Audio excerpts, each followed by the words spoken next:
guide you through a quick and easy process of installing and signing up for ChatGPT on your phone. First, open your phone App Store. In the search bar, type ChatGPT and look for official app. Tap download or install to begin the installation process. Once installation is complete, locate the ChatGPT icon on your home screen and tap to open it. On welcome screen, tap sign up to create a new account.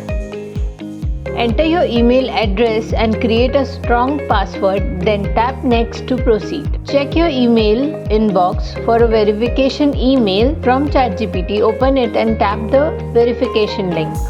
You may be prompted to enter additional details. Congratulations, you are now signed up and ready to start chatting with ChatGPT. Simply type your question or prompt and enjoy the conversation. Thank you for following along.